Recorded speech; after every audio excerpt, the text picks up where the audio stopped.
고금소총과 야담. 가짜 산신령 위에 가짜 옥황상제. 옛날 어느 산골에 남편 잃은 호러미가 아들 하나를 데리고 근근히 살아가고 있었습니다. 본디 넉넉지 못한 살림이었는데다가 남편마저 세상을 떠나고 나니 사는 형편이 말이 아니었습니다. 삭바느질과 날품팔이로 하루하루 그저 입에 풀칠이나 하면서 사는 게 고작이었습니다. 그런데 하루는 이 마을에 참 용하다는 풍수장이가 왔습니다. 용에도 보통으로 용한 게 아니라 명풍수 중에 명풍수라고 온 나라에 이름이 떠들썩한 사람이 왔습니다. 풍수장이라는 게 본래 방방곡곡 돌아다니면서 집터니 묘터니 좋은 자리 찾는 사람 아니겠습니까? 이 사람도 마을 여기저기를 돌아다니면서 명당을 찾는데 이 모자가 사는 집에 떡 와보더니 무릎을 치며 감탄을 하였습니다. 야, 이 집터야말로 명당 중에 명당이로구나. 주인 호러미가 그 소리를 듣고 어이가 없어서 아이고 지관님 그런 말씀 마세요. 이 집터가 명당 중에 명당이라면 왜 우리 모자가 이렇게 팍복하게 살까요? 라고 했습니다. 그랬더니 풍수장이가 하는 말이 이 집터가 정승판서에다 만석군이 날 자리인데 집을 앉히는 방향이 틀어져서 복이 들어오다 도로 나간다고 그러는 게 아니겠습니까? 그러면서 이 집을 헐고 새 집을 짓되 동남으로 돌아 앉혀 지으시오. 그러면 10년 안에 정승판서에다 만석군이 날 거요. 이런단 말입니다. 그런데도 호러미는 그 말에 귀를 주지도 않고 남편 잃고 아들 하나 데리고 사는 호러미가 무슨 복에 정승판서에다 만석군까지 바라겠어요. 두 식구 입에 거미줄이나 앉으면 호강인 줄 알고 살아야죠. 하고 말았습니다. 그런데 마침 그때 이 마을에서 제일 가는 부자 양반이 옆을 지나다가 그 말을 들었습니다. 부자가 들어보니 저 가난뱅이가 사는 집터가 정승판서에다 만석군이 날 명당 중에 명당이라고 들었습니다. 그래서 부자 양반은 그만 슬그머니 욕심이 동했습니다. 저 집터만 차지하면 지금보다 몇백 배 더 부자가 될 것 같고 높은 벼슬도 할 것 같단 말입니다. 그래서 며칠 뜸을 들이다가 가난뱅이 호러미를 찾아가서 슬슬 구슬렸습니다. 내 돈을 후하게 쳐줄 터이니 이 집을 나한테 팔게나. 내가 뭐 다 찌그러져가는 이 집이 탐이 나서 그러는 게 아니라 자네 모자가 어렵게 사는 것이 딱해서 그런다네. 그래도 호러미는 선뜻 말을 안 들었습니다.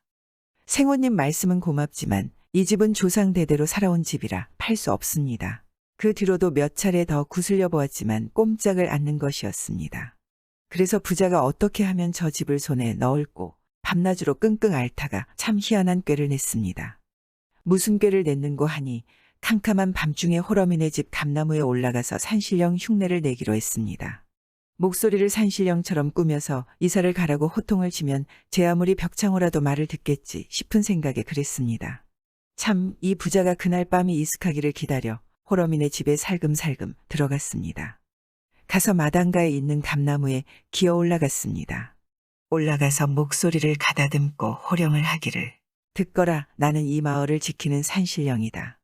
너희가 살고 있는 이 집은 운이 다했으니 어서 팔아넘기고 딴 데 가서 살도록 해라. 만약 내 말을 듣지 않으면 큰 화를 입으리라 하고 그럴듯하게 꾸며댔습니다.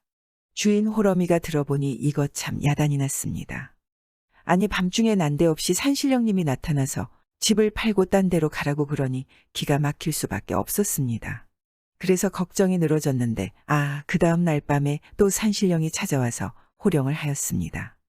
어서 집을 내놓고 딴 데로 가라고 일렀거늘 왜 말을 듣지 않는고. 기어이 너희 모자가 황천길로 가고 싶은 게냐. 부자는 이참에 아주 겁을 주어서 고분고분 말을 듣게 만들겠다고 그러는 것이었습니다. 그걸 모르는 호러미는 감나무 밑에 가서 정화수를 떠다 놓고 엎드려 빌었습니다. 영험하신 산신령님, 제발 비오니 우리 모자를 불쌍히 여기시어 명을 거두어 주옵소서. 조상 대대로 살아온 이 집을 떠나면 우리 불쌍한 모자가 어디 가서 살겠습니까? 저 어린 것이 글 공부를 마칠 때까지만이라도 굽어 살펴 주옵소서. 이러고 참 애간장이 타게 비는데 그걸 이 집 어린 아들이 숨어서 봤습니다. 아들이 보니 저희 어머니가 정화수를 떠다 놓고 빌고 들어간 다음에 감나무에서 시커먼 것이 훌쩍 내려오더니 어디론가 가고 있었습니다. 그리고 가만히 뒤를 밟았습니다. 그랬더니 시커먼 것이 부자 양반네 집으로 썩 들어간단 말입니다.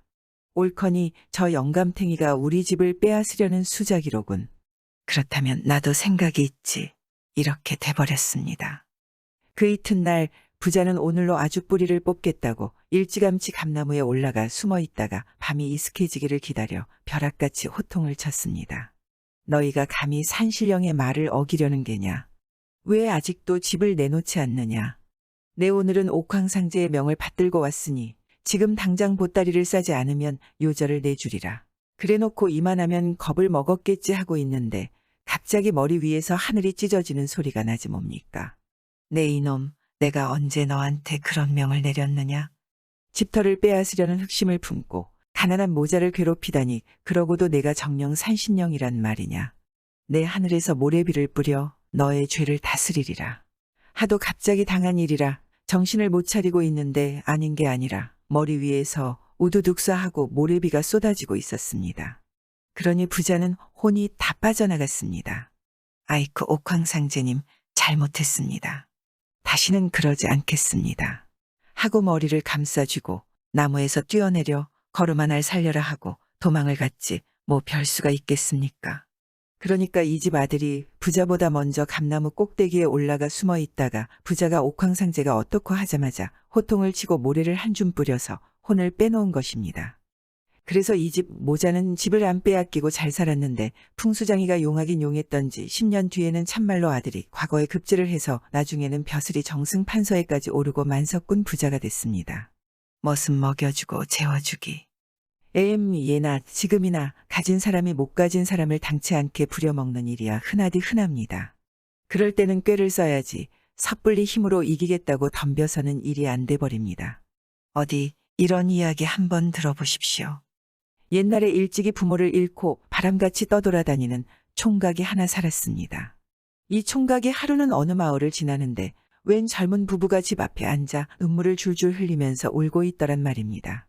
하도 구슬프게 울기에 연유를 물었더니 우리 집 6살 배기 외동아들이 부잣집에 머슴으로 끌려갔어. 작년에 흉년이 들어 양식이 떨어졌기로 부잣집에 보리쌀 한 가마를 구워 먹었는데 올해도 흉년이라 갚을 길이 없게 됐어요. 그 빚을 못 갚았다고 빚 대신에 아이를 끌고 가니 이런 억울한 일이 어디에 있겠어.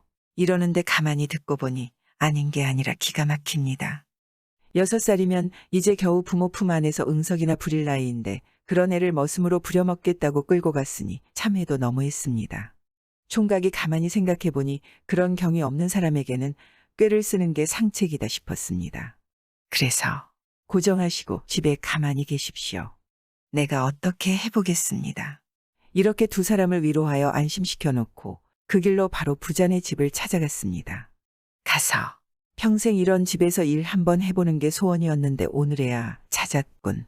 보아하니 일손이 달리는 듯한데 나 같은 사람 머슴으로 안 쓸 테요. 한참 동안 일을 안 했더니 온몸이 근질근질하네 하고 수작을 걸었습니다. 주인이 방문을 열고 내다보니 비록 행색은 초라하나 몸집이 우람하여 힘께나 쓸 것 같단 말입니다. 안 그래도 일손이 달려 6살 배기 어린아이까지 논밭으로 내몰던 참에 이게 웬 떡이냐 싶지만 세경 받아서 한미천 잡으려는 건달을 들였다가는 본전 찾기 바쁘겠기에 짐짓 슬쩍 어깃장을 놨습니다. 모 일손이야 넉넉하지만 굳이 일을 하겠다면 받아야 주지. 그런데 우리 집 살림이 보기보다 얇아서 세경은 많이 못 줘. 총각이 그 말을 기다렸다는 듯이 아이고 세경은 무슨 세경을요? 그저 먹여주고 재워주고 입혀주기만 하면 족하죠. 이렇게 서근서근하게 나오니 주인이 그만 입이 해벌어졌습니다. 그저 밥이나 먹이고 옷이나 입히고 행랑채 문간방이나 내어주면 세경 한 푼 안 주고 부려먹게 생겼으니 이거야말로 호박이 덩굴째 굴러들어온 격이 아니고 뭐겠습니까. 당장 집신을 거꾸로 신고 마당으로 내려서는데 속 보이게 말투까지 은근히 달라지는 것입니다. 그 뭐 우리 집 음식이야 먹을 만할 걸세. 입성도 딴 집보다야 나을 테고. 내 집이려니 생각하고 오늘부터 당장 일하게나. 그러니까 총각이 하는 말이 그런데 말씀이요 주인마님. 듣자니 이 집에 6살 배기 어린애가 머슴 살고 있다던데 나도 체면이 있는 놈이요. 그런 조물애기하고 같이 일 못하겠으니 그놈 내보내고 나면 일을 하죠. 하는 것이었습니다. 아, 듬직한 일꾼이 거저 생겼는데 그런 젖비린내 나는 아이가 무슨 소용이겠습니까? 안 그래도 내보내려고 하던 참이었네. 당장 내보내지. 주인이 이렇게 고분고분하게 나오니까 총각이 한술 더 떠서 아주 오금을 박았습니다. 무슨 일이든지 분명히 하는 게 좋겠지요. 이걸 전부 문서에 적어서 나 하나 마님 하나 가집시다. 그러니까 뒷말이 없도록 하자는 얘기였습니다. 주인한테 불리한 조건이 없으니 굳이 마다할 것이 있겠습니까? 그래서 문서를 썼습니다. 나 아무개는 이 총각을 먹여주고 재워주고 입혀준다. 그 대신 이 총각은 우리 집 머슴으로 일한다. 6살 배기 아무개는 내보낸다. 이렇게 2장을 써서는 도장까지 꾹꾹 눌러서 각각 한 장씩 가졌단 말입니다. 그리고 그날부터 그 집에서 머슴을 살았습니다. 이튿날 아침에 주인이 새 머슴 일하는 것 보자고 일찌감치 일어나 마당으로 나가봤습니다. 날이 샌지 오래니 머슴이 일어나 분주하게 일하고 있으려니 했는데 어찌 된 일인지 마당에 개미새끼 한 마리 얼씬거리지 않는 것입니다. 머슴 방문을 열어보니 글쎄 이놈이 큰 대자로 드러누워서 눈만 멀뚱거리고 있었습니다. 주인 영감이 화가 머리끝까지 나서 이놈아, 냉큼 일어나서 마당도 쓸고 쇠죽도 끓여야지 뭘 하고 자빠졌어. 하고 냅다 소리부터 질러놓고 들여다보니 이놈이 벌거벗고 누워있는 것이 아니겠습니까? 이런 미련한 놈, 여태 옷도 안 입고 뭘 하고 있어. 그래도 태평스럽게 멀뚱멀뚱 쳐다보고만 있었습니다. 그러다가 늘어지게 하품을 하면서 한다는 소리가 아이 참, 영감님도 문서에 적혀 있잖아요. 이러는 것이 아니겠습니까? 이놈아, 문서에 뭘 어쨌단 말이냐. 문서에 쓴 걸 그래 벌써 잊어버리셨단 말입니까? 분명히 입혀준다고 되어 있을 텐데 주인이 그만 어안이 벙벙해졌지 뭐입니까? 문서에 입혀준다라고 쓸 적에는 그저 한 옷이나 두어 벌 주면 될 줄 알았지 자기 손으로 옷을 입혀줘야 할 줄이야 누가 알았겠습니까? 말도 안 되는 소리 말라고 아무리 고래고래 악을 써도 머슴이란 놈은 자꾸 문서를 들먹이며 부득부득 옷을 입혀달라니 기가 막혀버립니다. 한동안 옥신각신하다가 보니 이러다가는 저만 손해볼 것 같았습니다. 그래서 주인이 할 일 없이 머슴 옷을 다 입혀줬습니다. 그제야 이놈이 슬금슬금 일어나서 마당도 쓸고 쇠죽도 끓이는 것이 아니겠습니까? 그런데 아침 밥상을 받고 나니 이건 더 가관이었습니다. 머슴 살러 왔다는 녀석이 밥은 안 먹고 멀뚱멀뚱 먼 산만 바라보고 앉아있는 것이었습니다. 이 녀석 밥은 왜 또 안 먹어? 주인이 다그치니까. 아이 참, 문서에 적혀 있잖아요. 이러고 입만 딱 벌리고 앉아 있었습니다. 문서에 뭘 어쨌다고 먹여주고 갈수록 태산이지 뭡니까? 문서에 먹여준다라고 쓸 적에는 그저 밥이나 굶기지 않으면 되려니 했지 제 손으로 머슴 입에 밥술을 떠먹여줘야 할 줄이야 생각이나 했겠습니까? 한동안 또 옥신각신하다가 주인이 할 수 없이 머슴 입에다 한 숟갈 두 숟갈 떠 넣어가며 밥을 먹여줬습니다.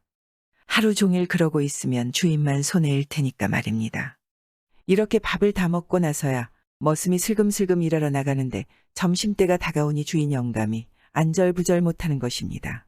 또 숟갈로 밥을 떠먹여줘야 할 판이었습니다.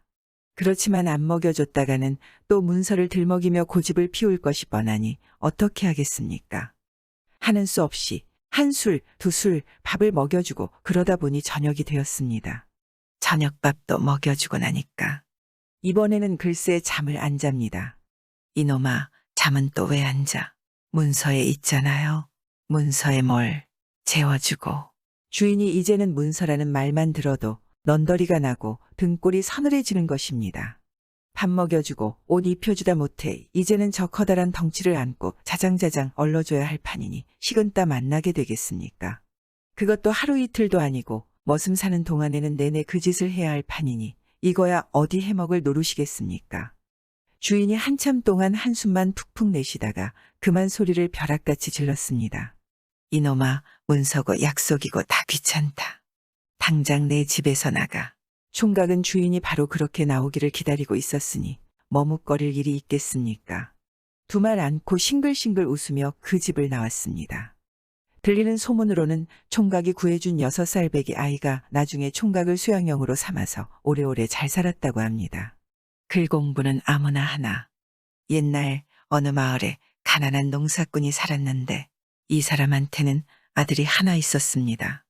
농사꾼이니까 사철 아들을 데리고 들에 나가서 농사일을 할 게 아니겠습니까? 그런데 이 아들이 일하기를 아주 싫어했습니다. 들에서 농사일을 하면서도 늘 입이 10대 빨이나 나와서 투덜거리는 게 일이었습니다. 애극 건넌마을 복동이는 날마다 방에서 글만 읽던데 나는 이게 무슨 꼴이람. 아버지, 나도 이 지겨운 농사일 그만두고 글 공부하게 해줘요. 이러고 허구한 날 졸라댔습니다. 그러니 아버지가 아주 귀가 시끄러워서 그럼 그러라고 허락을 했습니다. 그러면 너 내일부터 일하지 말고 방에서 글 공부만 해라. 그런데 글 공부를 하려면 옷차림을 단정하게 하고 앉아서 참을성 있게 글만 읽어야지 딴짓을 해서는 안 돼. 아들은 좋아라 하고 그 다음 날부터 방에 틀어박혀 글 공부만 했습니다. 아버지가 일러준 대로 발에는 통버선을 신고 머리에는 갓을 쓰고 가끈을 바짝 조인 다음 무릎을 꿇고 앉아서 하루 종일 글만 읽었습니다. 처음에는 농사일 안 하고 글 공부하는 것이 좋아서 신바람이 났는데 종일 그러고 있으니 슬슬 지겨워지고 있었습니다. 꽃기는 통버선을 신었으니 발은 욱신욱신 아프지 가끈이 조여들어서 머리는 띵하지 꿇어앉은 다리는 저려오는 데다가 하품까지 자꾸 나오지 이러니 안 지겨울 수가 없었습니다. 그래도 떼약볕에서 농사일 하는 것보다야 낫지 싶어서 꾹 참고 글 공부를 했습니다. 그런데 하루가 지나고 이틀이 지나니까 참말로 지겨워서 견딜 수가 없었습니다. 잠깐 그러고 있는 것도 아니고 하루 내내 통버선 신고 가끈 조이고 꿇어앉아서 글을 읽는다는 게 어디 쉬운 일이겠습니까? 나중에는 온몸이 쑤시고 오금이 저려서 아주 죽을 맛이었습니다. 애극 내가 못에 씌어서 이 지겨운 글 공부를 하려고 했던가. 지금쯤 들에 나가서 일을 한다면 내 마음대로 걷고 뛰고 아주 신날 텐데 이런 생각이 드니까 더 견딜 수가 없었습니다. 그래서 그만 그 길로 방문을 박차고 뛰어나왔습니다. 통버선이고 가시고 다 벗던지고 헐헐 나는 듯이 들러 나갔습니다. 아버지가 그 꼴을 보고 이놈아 너는 글 공부하다 말고 왜 뛰쳐나왔느냐 하고 호통을 치니까 아들이 한다는 말이 아이고 아버지 나 다시는 글 공부한다는 소리 안 할 테니 들에서 일하게 해줘요 하고 싹싹 빌었습니다. 그러고는 그 다음부터 아주 부지런히 농사일을 하였습니다. 농사일을 하면서 소가 말을 안 들으면 이랴 이놈의 소야 너도 통버선 신고 가끈 조이고 방에 틀어박혀 글 공부나 해보련 말 안 들으면 너도 그렇게 될 줄 알아 라고 한다고 합니다. 거울을 보고 놀란 사람들. 옛날 어떤 시골 마을에 사는 사람이 서울 구경을 하러 갔습니다. 가기 전에 아내가 단단히 이르기를 여보 서울에 가면 꼭 머리빗을 사다 주구려 라고 했습니다. 이 사람이 난생 머리빗 구경을 못 해봤기 때문입니다. 그놈의 머리빗이라는 게 어떻게 생긴 물건인지 알아야지. 그러니까 아내가 하늘에 뜬 반달을 가리키면서 그 머리빗이라는 건 꼭 저 반달같이 생겼으니 혹 잊어버리거든 달을 쳐다보고 생각해내시구려 하더랍니다. 이 사람이 서울에 가서 이것저것 구경 잘하고 돌아올 때가 됐는데 그제 아내가 뭘 사오라고 부탁하던 것이 그제야 생각이 나버렸습니다. 그런데 암만 생각해도 뭘 사오라고 했는지 모르는 것이었습니다. 곰곰 생각하다 보니 달을 쳐다보면 생각날 거라고 하던 말이 떠올랐습니다. 그래서 하늘을 쳐다봤습니다. 그런데 그 사이에 한 열흘 지났는지 떠날 때 반달이던 것이 벌써 꽉 차서 보름달이 되어 있는 것이었습니다. 옳거니 저렇게 둥글게 생긴 것만 사면 되렸다. 이 사람이 다음 날로 저작거리에 나갔습니다. 그런데 온갖 물건을 파는 가게에 가서 기웃기웃 살펴보아도 뭐 달같이 생긴 것이 보이는 것이었습니다. 여보, 주인장. 여인네들이 쓰는 물건으로 둥글게 생긴 것이 있어. 여인네들이 쓰는 물건으로 둥글게 생긴 것이라. 예, 있습죠. 이 거울이 바로 그렇지요. 가게 주인이 둥근 거울을 내주니까 이 사람은 그게 뭔지도 모르고 사가지고 돌아왔습니다. 여인네들이 쓰는 물건이라 한번 들여다보지도 않고 보따리 속에 넣어가지고 그대로 돌아왔단 말입니다. 그래, 내가 사오라던 머리빗은 사왔소. 아내가 물으니 남편은 보란듯이 둥근 거울을 척 꺼내 놓았습니다. 참 뭔지 모르지만 달같이 생긴 물건을 사왔으니 실컷 보구려. 아내가 받아 들고 보니 난생 듣도 보도 못한 물건이었습니다. 이 사람들이 모두 여태 거울을 본 적이 없었습니다. 모로보고 뒤집어보고 하다가 바로 들고 들여다보니 글쎄 달덩이 같은 색시가 그 속에 척 들어앉아 있지 뭐입니까. 에고머니 이 양반이 서울에 가더니 젊은 첩을 얻어왔네 그려. 그만 울고불고 야단이 났습니다. 우는 소리를 듣고 안방에서 시어머니가 달려나왔습니다. 얘야 무슨 일로 그러느냐. 어머님 여길 한번 보세요. 저 양반이 어디서 첩을 데리고 왔지 뭐예요. 시어머니가 거울을 받아 들여다보니 늙은 할멈이 척 들어앉아 있었습니다. 애비는 첩을 얻으려거든 젊은 첩을 얻지 어디서 저렇게 쭈글쭈글한 할망구를 데리고 왔나 그래. 그때 사랑해서 시아버지가 나왔습니다. 무슨 일로 이리 소란들이냐. 글쎄 애비가 서울에 가더니 늙은이를 하나 데리고 왔지 뭐유. 시아버지가 거울을 받아 들여다보니 10년 전에 죽은 자기 아버지와 꼭 닮은 노인이 척 들어앉아 있단 말입니다. 아이고 아버님 어찌 이렇게 갑자기 현령하셨습니까? 하고 무릎을 꿇고 엎드려 절을 하느라 정신이 없었습니다. 지금까지 멍하니 그 꼴을 보고 있던 남편이 도대체 왜 저러나 하고 거울을 들여다보니 꼭 저 나이만 한 젊은 남정네가 하나 들어 있었습니다. 이놈은 웬 놈이기에 남의 집에 와 있느냐 하고 소리를 치니까 그 속에 있는 사내도 무얼하고 입을 놀란단 것이었습니다. 그만 화가 나서 마당에 메어 꽂으니까 쨍그랑 하고 깨져버렸습니다. 다 없어졌으니 시끄러울 일도 없게 되었습니다. 그런 이야기가 있습니다. 소보다도 못한 정승아들. 옛날에 한 정승이 살았는데 이 정승이야 아들 하나 둔 것이 미련에 터져 서참 아닌 말로 소보다 못했습니다. 정승이라면 나는 새도 떨어뜨릴 만큼 새도 높고 떵떵거리는 벼슬 아니겠습니까? 그런데도 아들 하나 미련한 것은 어쩔 수 없었던지 나이 여남은 살이 넘도록 글자 한자를 못 가르쳤습니다. 당최 글귀고 말귀고 간에 알아들어야 하는데 이래서야 제 아무리 새도 높은 집 자식이라고 해도 과거 보고 벼슬하기는 영 글렀습니다. 그러나마나 정승은 어떻게 해서든지 아들을 가르쳐놔야겠다고 독선생을 앉혔습니다. 참 글 잘하고 덕망 있다고 소문이 자자한 독선생을 하나 구해다 앉힌 것이었습니다. 그런데 이 선생이 정승 아들을 가르쳐보고는 그만 기가 탁 막혀서 말이 안 나오는 게 아니겠습니까? 얼마나 미련한지 하늘 천자 한 글자를 가지고 석 달 열흘을 가르쳐도 모르것이었습니다. 암만 가르쳐도 이건 뭐 숫제 돌붙여 코 간지르기였습니다. 말귀를 못 알아들었습니다. 자, 여기를 봐라. 이 글자가 하늘 천자이니라. 따라 해보아라. 하늘천. 하늘은 저기 높은 곳에 새파란 것이 하늘인 것이니라.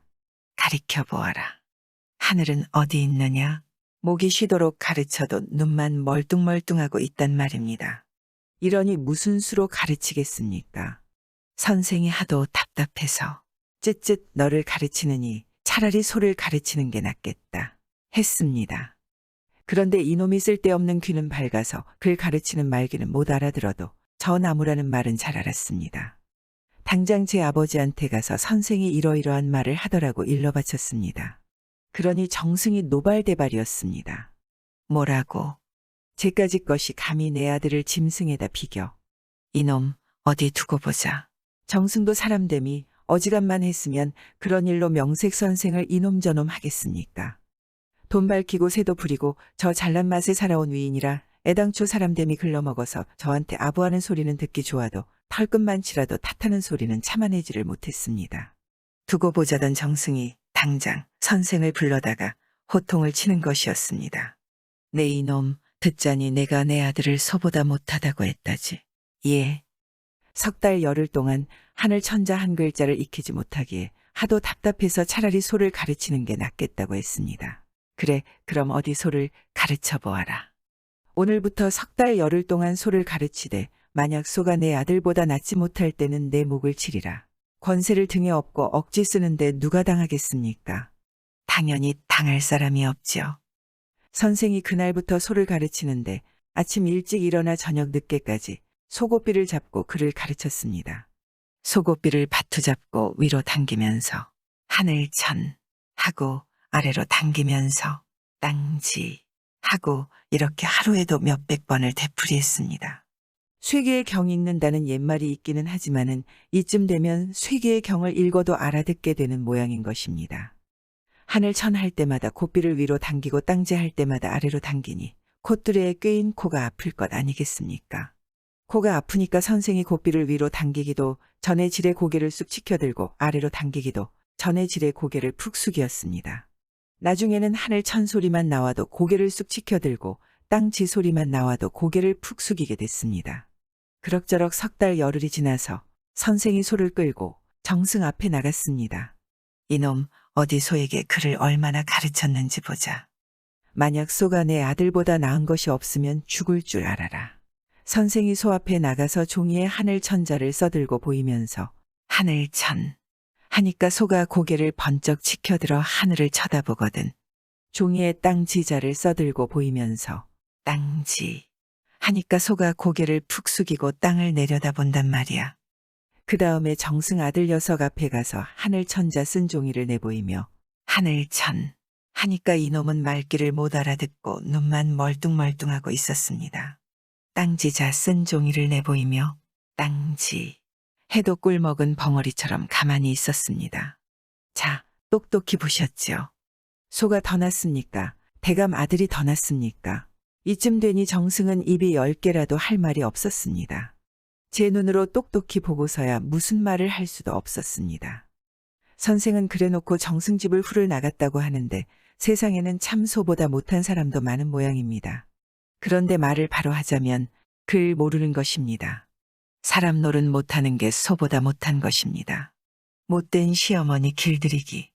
옛날에 아주 성미가 고약한 시어머니가 있었습니다. 어찌나 성미가 고약한지 잠시도 며느리를 들들 볶아대지 않으면 남들이 도리어 이상하게 여길 지경이었습니다. 들들 볶아도 이건 뭐 앞도 뒤도 없는 것이 걸음을 걸어도 빨리 걸으면 촐싹된다고 트집. 천천히 걸으면 느려 터졌다고 트집이고 밥을 지어도 많이 지으면 살림 해프게 산다고 트집. 적게 지으면 소견머리가 오그랑 쪽박이라고 트집이었습니다. 이러니 모호한 복길 재간이 없었습니다. 아들 딱 하나 있는 것을 장가 보낸 뒤로 벌써 며느리를 3번이나 갈아치웠다면 알만하였습니다. 첫 번째 며느리는 시어머니 앞에서 방귀 뀌었다고 소박 놓고 2번째 며느리는 밥상 나르다가 엎질렀다고 쫓아내고 3번째 며느리는 트집 잡을 것이 없으니까 말벌은 나쁘다고 친정에 보내버렸습니다. 이렇게 며느리를 3씩이나 쫓아내고 나니 아무도 이 집에 시집 오려고 하는 처녀가 없었습니다. 아, 어느 정신 나간 처녀가 그런 집구석에 시집 가려고 하겠습니까? 그런데 그 동네에 참 정신 나간 처녀가 하나 있었던지 제 발로 그 집에 시집을 가려고 한단 말입니다. 처녀 부모가 길을 쓰고 말렸지만 한사코 가겠다고 그러는 것입니다. 너 그 집에 시집 가서 석 달을 넘긴 며느리가 없다는 걸 알고 하는 소리냐 모르고 하는 소리냐. 저한테도 다 생각이 있어서 그러니 염려 말고 보내주십시오. 제가 기어코 가겠다는 걸 어떻게 하겠습니까? 결국 보냈습니다. 시어머니는 3번째 며느리를 쫓아내고 나서 심술 부릴 데가 없어 심심하던 차에 새 며느리가 들어오니 고양이 쥐 만난 듯이 들들 볶아대기 시작하는데 그래도 새 며느리는 낯빛 한 번 안 바꾸고 고분고분했습니다. 그저 예, 잘못했습니다. 하면서 때리면 맞고 차면 차이고 이렇게 지낸단 말이야. 보다 못한 시아버지가 며느리더러. 예, 너희 시어머니 등살에 내가 명대로 못 살겠다. 그만 친정으로 가는 게 어떠냐? 하니 며느리는 생글생글 웃으면서 어머님께서 제 잘못을 일깨워 주시는데 무엇이 덜 차서 친정에 가겠습니까? 이러고 말았습니다.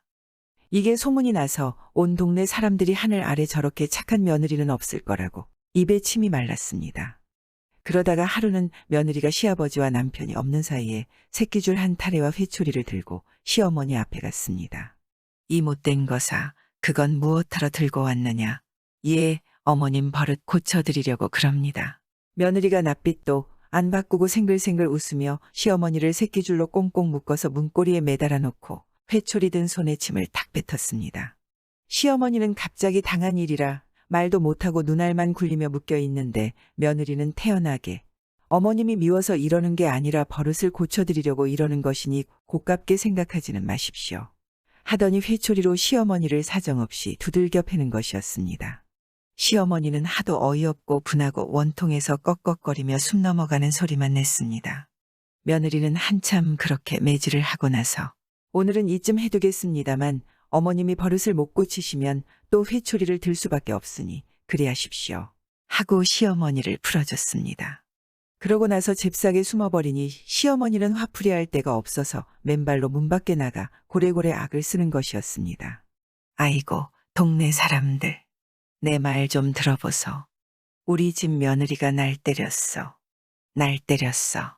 아, 그러면 동네 사람들이 그 말을 믿겠습니까? 착하다고 소문난 며느리가 시어머니를 때렸다는 말을 누가 믿겠느냔 말입니까? 모두들 저 할망구가 며느리한테 행악질하다가 기어이 미쳐버렸다고 손가락질이나 했습니온다. 동네 사람들이 아무도 제 말을 안 믿어주니까 시어머니는 분을 못 이기고 남편이 일하는 곳에 가서 대성통곡을 해댔습니다.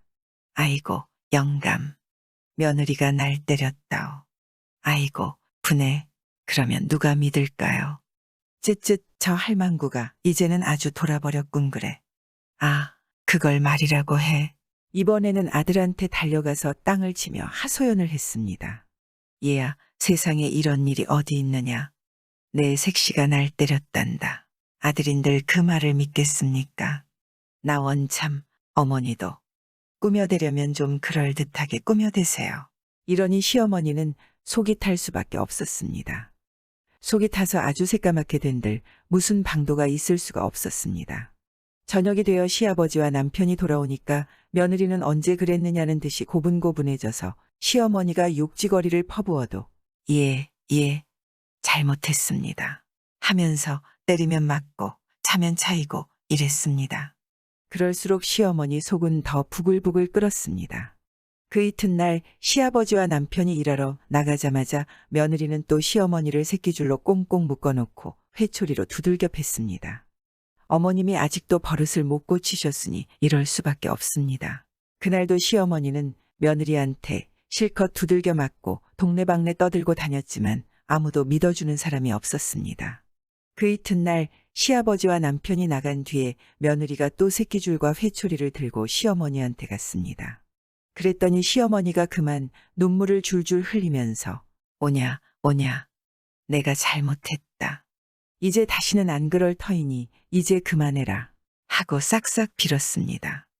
그러니 며느리도 매질한 것을 사죄하고 그 다음부터는 더 극진히 효도하면서 살았습니다. 구독과 좋아요, 알람 설정 부탁드리옵니다.